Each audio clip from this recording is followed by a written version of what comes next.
శ్రీ కోయ ఎల్లమ్మ తల్లి జ్యోతిష్యాలయం ఫోన్ ద్వారానే జ్యోతిష్యం చెప్పబడును. విద్య, ఉద్యోగం, వ్యాపారం, ప్రేమించిన వారు దూరం అవ్వటం, భార్యాభర్తల మధ్య గొడవలు, అత్తాకోడళ్ల మధ్య మనస్పర్ధలు, కుటుంబ సమస్యలు, ఆర్థిక సమస్యలు, పెళ్లి కుదరకపోవడం, సంతానం ఆలస్యం కావడం, స్త్రీ పురుష వశీకరణం, చెడు ప్రయోగ నివారణ మొదలగు ఎటువంటి సమస్యలకైనా పరిష్కారం చూపగలరు.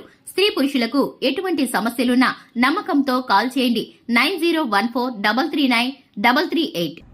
మార్చి 18 తులారాశివారు ఎవ్వరు ఏం చెప్పినా వినరు. సంతానంతో గొడవ తప్పదు, పరువు పోతుంది. అందరికీ నమస్కారం, ఛానల్ కి స్వాగతం. 2025 మార్చి 18న తులారాశి వారు ఏ విధమైన గొడవలను ఎదుర్కోబోతున్నారో, ఏ విధమైన పరిస్థితులు సంతానం వలన కలగబోతున్నాయో, ఈ రాశి వారికి సంబంధించిన శుభ అశుభ ఫలితాలు ఏమిటో ఈ వీడియోలో తెలుసుకుందాం. వీడియోని ఎక్కడా కూడా స్కిప్ చేయకుండా పూర్తిగా చూసినట్లయితే మేమేం చెప్పబోతున్నామో మీకు అర్థమవుతుంది. వివరాల్లోకి వెళ్లే ముందు ఛానల్ ని ఇంతవరకు సబ్స్క్రైబ్ చేసుకున్నట్లయితే వెంటనే ఛానల్ ని సబ్స్క్రైబ్ చేసుకుని పక్కనే ఉన్న గంట సింబల్ మీద ఆల్ అనే ఆప్షన్ ని క్లిక్ చేసినట్లయితే మేము చేసే ప్రతి వీడియో నోటిఫికేషన్ మీ వరకు చేరుతుంది. ఇక వివరాల్లోకి వెళ్లిపోదాము. ముఖ్యంగా తులారాశి వారి యొక్క వ్యక్తిత్వాన్ని గనక చూసుకున్నట్లయితే తులారాశి వారు ఎంతటి సమస్యనైనా ఎదిరించేటటువంటి వారిగా శక్తి సామర్థ్యాలను కలిగిన వారు. ఇక ఈ యొక్క రాశి వారు చాలా చాలా మంచి మనస్తత్వాన్ని కలిగిన వారు.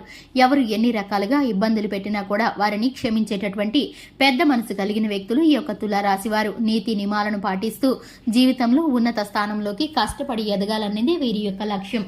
చిన్నతనం నుంచి బరువు బాధ్యతలను తెలిసిన వారు. డబ్బు విలువ, సమయం విలువ ఎప్పుడు కూడా తెలుసుకుని ఉంటారు. కుటుంబంలోని పెద్దవారిని ఎప్పుడు కూడా గౌరవ మర్యాదలతో, వినయ విధేయతలతో చూసుకుంటారు. ఇక తల్లిదండ్రులను, అత్తమామలను సమానమైన ప్రేమాభిమానాలతో చూస్తారు. ఇక ఈ యొక్క రాశి వారు జీవిత భాగస్వామి పట్ల ప్రత్యేకమైన ఆసక్తిని కలిగి ఉంటారు. సంతోష సమయాలు, ముఖ్యమైన అంశాలు మొదటగా జీవిత భాగస్వామికి తెలియచేయడానికి ఎప్పుడు కూడా ఆసక్తి చూపిస్తారు. ఇక ముఖ్యంగా చూసుకున్నట్లయితే ఈ యొక్క రాశి వారికి సంతానం పట్ల ప్రత్యేకమైన శ్రద్ధ ఉంటుంది. క్రమశిక్షణ అధికంగా కలిగి ఉంటారు. ఈ యొక్క రాశి వారికి ముఖ్యంగా 2025 మార్చి 18న తులారాశి వారికి ఎవరు ఏం చెప్పినా విననటువంటి పరిస్థితి గోచరిస్తుంది.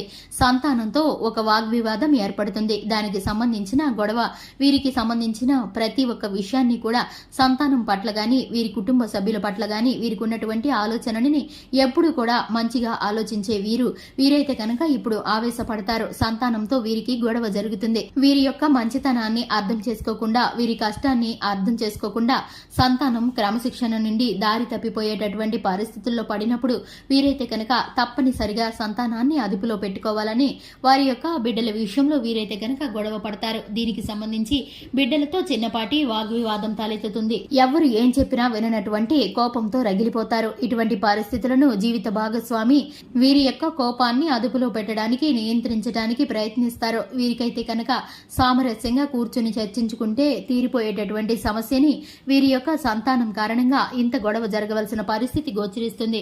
మనం అనుకుంటూ ఉంటాం కదండి, అసలు ఏ విషయము లేని దానికి ఇంత గొడవ పడ్డం అవసరమా అని. అటువంటి కొన్ని విషయాలు కుటుంబంలో కొన్నిసార్లు జరుగుతూ ఉంటాయి. అటువంటి పరిస్థితి ఇప్పుడు సంతానంతో వీరికి కలుగుతుంది. వీరైతే కనుక ఎవరు ఏం చెప్పినా వినకుండా సంతానంతో గొడవ పడతారు. వారి యొక్క మంచి కోసమే అని వారు కూడా అర్థం చేసుకోకుండా వీరిని ఎదిరించి మాట్లాడుతూ ఉంటారు. 10 మందిలోనూ వీరికి పరువు పోయేటటువంటి పరిస్థితులు గోచరిస్తాయి. దీని చేత వీరైతే కృంగిపోతారు, దుఃఖానికి గురవుతారు. ఇక ఈ వివాదాంశమైన అంశం నుండి వీరి యొక్క జీవిత భాగస్వామి వీరిని బయటకు లాగే ప్రయత్నం చేస్తారు.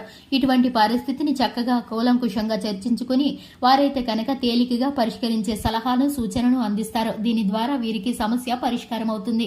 ఇక వీరైతే కనుక సంతోషకరంగా మారేటటువంటి రోజులు దగ్గరలోనే ఉన్నాయి. సంతానం వీరి మాట విని చక్కగా జీవితంలో స్థిరపడబోయేటటువంటి రోజులు రాబోతున్నాయి. మీ గ్రహస్థితి మీకు అనుకూలించి మీరు కోరుకున్న విధంగా మీ సంతానం నడవబోతుంది. మీరు అనుకున్న అంచనాలను ఉన్నతమైన స్థానాల్లోకి మీ సంతానం వెళ్లబోతున్నారు. మీకైతే కనుక ఆనందకరమైన పరిస్థితులు కలగబోతున్నాయి. శివారాధన చక్కటి ఫలితాలను కలిగిస్తుంది.